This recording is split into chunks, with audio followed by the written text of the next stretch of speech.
If you guys are wondering what Ark of Osiris is inside of Rise of Kingdoms, today I'm sitting down with Dragothien and we're talking about it.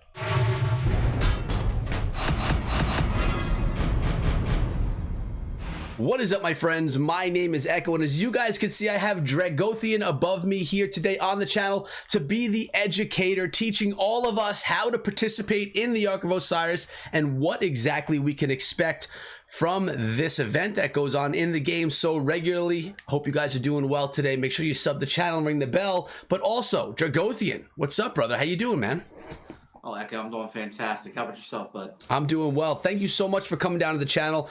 We're starting a new series here, guys, breaking down all the competitive elements of the game, and Dragothien is going to be here by my side, teaching you guys how to really get the most out of Rise of Kingdoms. Now, he also is a sponsored creator for Rise of Kingdoms and has a YouTube channel of his own. So make sure you head on over to his channel and subscribe there as well if you like his content. So I'm going to be leaving a link to him in the description of this video and at the very end. But let's stop talking about all this promotional stuff and let's talk about the Ark of Osiris. Dragothien, why don't you get us rolling here? Give us a little bit of the initial stuff that goes on with the Ark of Osiris. Yeah, absolutely, and thanks for that. I love this part of the game. This is one of my most favorite parts of the game. You talk about Ark of Osiris. There's two pieces. You've got the actual Ark of Osiris matches, but then you've also got the Osiris League, and those are two different functionalities within the same platform. When you're talking about jumping into the game, being a beginner, being part of a brand new alliance, a brand new server, your first taste of this is going to be the Ark of Osiris matches itself. Yeah. And that's where your alliance is going to be pitted up against somebody of equal power. And you'll be able to test your strategies. You'll be able to test your players, your commanders, your troops, and really get into the nitty-gritty of what it's like to be on the battlefield without it costing as much as it normally would if you were in the real kingdom duking it out against another alliance. Yep, and that makes sense because if you are in the real kingdom and you're duking it out, you're losing troops, you're getting beaten down, you're losing power. And so the way that I look at this is playing straight up poker at the poker table with cash money or going into a tournament. In the tournament, you could only lose a little bit, but if you're going in with the cash game, you could lose all of it. So Ark of Osiris is kind of looked at in that way for the poker people, at least. Yeah, you got it. I mean, when you're talking about the Ark of Osiris, it's kind of like a zero-sum game. So when you go in, you don't have to worry about the resources that you normally would. You don't have to worry about losing your troops, possibly getting your city swarmed and it causing dead. All the scary things, especially at the beginning of really starting this game, that could happen to you. But in the Ark of Osiris, it's mainly about objective. It's mainly about coordinating with your alliance and then effectively pushing the map and taking over not only your side of the map's objectives, but also your opponents, capturing that Ark of Osiris. And if you do it really well, you can lock them in their own base and win that match, getting a ton of really sweet loot. Yeah, and who doesn't like the loot? I mean, Rise of Kingdoms is filled with loot without even participating in the Ark of Osiris. And I mean, it's nice to open it up to have your victory in these events and actually be able to have it pay off in those rewards. So why don't you give us a little bit about, what are we actually supposed to be doing, or really whatever you want to start out with in telling people what they're doing inside of the Ark of Osiris. And I'm going to kind of go through the rules as you're doing that to try and keep people filled in. Yeah, sure thing. So there's so much into the Ark of Osiris matches, and then by extension, the Osiris League itself, which we are knee-deep in right now in the playoffs. Ark of Osiris by itself, you've got a couple things that you need to keep in mind. There's multiple structures, as you can see in the rules that you're going to be going through in a little bit, where you need to not only capture, but hold and defend. At the same time, you also need to be pushing forward to capture as many of those on your side of the map as possible, kind of holding the fort a bit, and then, again, pushing towards the opponent's side to take their objectives so that they don't get the bonuses that the shrines give you, they don't get the points that the altars give you, and ultimately as well, the obelisks will give you those teleports that are very critical throughout the 1 hour match. It's a 1 hour match.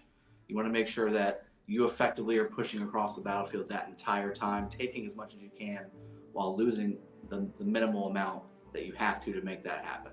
All right, so is this could this be compared to like a capture the flag match of something like that? You're trying to go and grab these positions, your opponent's trying to steal those positions, similar type thoughts there, right?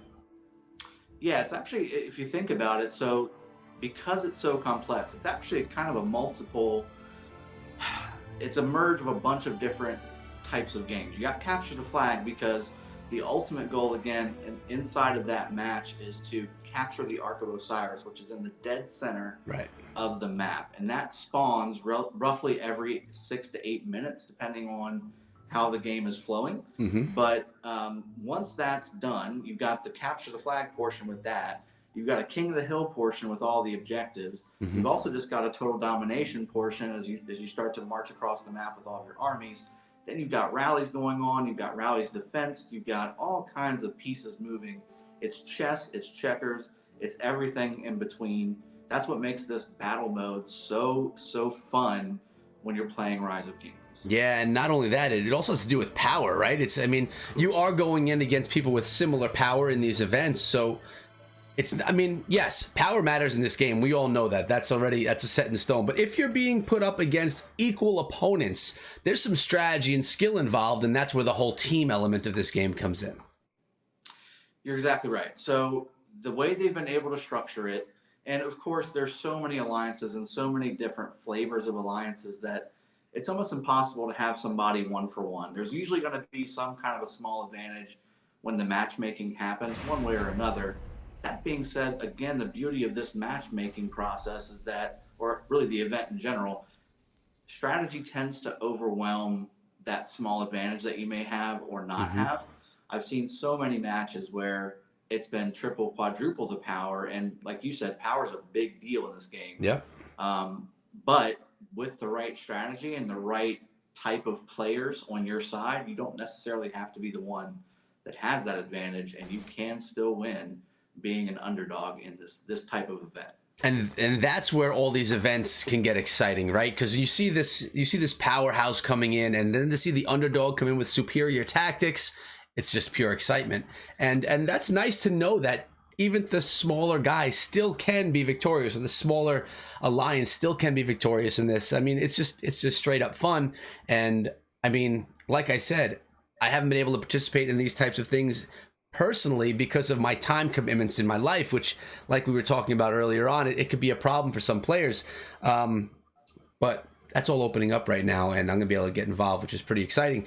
But with that being said, I don't know. I don't even know where I was going with that. But we talked about the structures. I'm scrolling through the rewards right now. I want to talk about just basics. How do you sign up? How does someone get involved with this so that they can participate in the next Ark of Osiris going on in their alliance? Yeah, sure thing. So first things first, you definitely need to be in an alliance. This is an alliance event. Yeah. You can't go solo. This is not for the lone wolf player. There's plenty of things for lone wolves to do in this game. This is not one of those things. This is an alliance versus alliance event. It's cross kingdom, it's cross alliance, it's cross everything. So you could theoretically go up against another alliance in the same kingdom in Ark of Osiris, but more realistically, you'll be paired up with somebody on a different kingdom, some other alliance, and then you'll go at it inside of this event. As far as requirements go, I believe you need to be City Hall 16 to participate. Okay. But other than that, that's about it. So you have to, can you go in yourself? Do you have to talk to your alliance leaders and get accepted in? I mean, obviously you don't want to just jump into something without communicating with your alliance. So how do you do it when you get new players in your alliance, if you even do? Do they just come in and just hop on in, or do you kind of set a schedule on maybe your Discord server or something like that? Right. So this is where having good leadership comes into play in your alliance. Yes. At the beginning of every week that has the Ark of Osiris match happening, your alliance leader will choose 30 players, and on the normal Ark of Osiris, there'll be 10 backups available as well, which is a new development, which is very good. Yeah. But those 30 players will be chosen by the alliance leader or R4. R4s can set that as well. And then they'll set that during the registration period. And again, to be qualified to be chosen by your alliance leader, you need to be at least City Hall 16. That's really about it as far as a city qualifier. Okay. Again, other than that, that alliance leader can select you and put you into that match, and you'll be ready to rock and roll on that Sunday following. And most likely they're going to be picking their strongest powered players. Is that correct? If they're smart. Yeah. Yeah, if they're smart. If they're smart. All right, so we know how to get in. It's pretty easy. You just have to have that minimal requirement and be active in the game and able to be there at the event. And we talked about a little bit about, you know, the grabbing of the structures throughout. Is there anything else that you want to talk about? Like we said, guys, this is going to be an ongoing series. We don't want to give you too much information at one time because it could become overwhelming.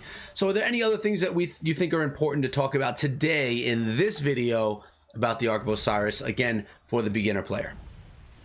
You know, I think that's a really good place to kind of keep it contained at. Like you said, I could sit here and talk for hours on how to prepare and how to develop roles inside and how to communicate and how to effectively organize your troops on the battlefield mid-fight. And there's tons of things that we can do with this series to really help anybody from the beginner player just kind of joining in all the way up to people who are veterans of this this play mode, be successful on the battlefield inside of Ark of Osiris and Osiris League. I think there's a lot more to go through in depth, beginner to veteran. I think a lot of these things that we're going to be talking about in the series are going to be very beneficial for them. I love, not only for them, Dragothien, also for me, my man. I mean, I'm learning here too because I'm going to be jumping in. So this is exciting for me as well. I mean, I'm learning myself. We're teaching the audience, which is great. So to sum it all up before we get out of here, I want you to give them the 3 most important things that we discussed about today that they should know about the Ark of Osiris that we touched on today. I know I'm putting you on the spot. Sorry. Yeah, no problem at all. That's why they pay me the big bucks, buddy. Yeah. Sure. So again, just as far as an organizational standpoint, you want to have solid alliance leadership because, again, this is an alliance event. You want this to be a leadership with core group membership thing. So 30 members from your alliance can participate in this event. Again, as far as the objectives themselves, you want to be capturing as well as defending as many as you can at any given time. And again, that goes to tip 1 on making sure that you're organized and well rounded with being the most powerful that you can be. And then finally, again, just understanding your role inside of the actual Ark itself, making sure that you understand where the points come from. So again, the altars are really for points, the shrines are really for buffs, and the Ark of Osiris is that capture the flag piece of the game where it gives you bulk points that will help you win the match. All right, so there you have it, guys. If you are maybe a leader trying to bring your alliance into the Ark of Osiris, if you're a new player joining in an alliance, you kind of have a better understanding now of some of the more important quick things that you need to know for being a participant in this amazing event. You're going to love the rewards when you get them, guys. And Dragothien, thanks so much for coming in today. I appreciate you coming through, and I really urge everyone watching this video to go check out his channel, give him a shot, see if you like what he has to say.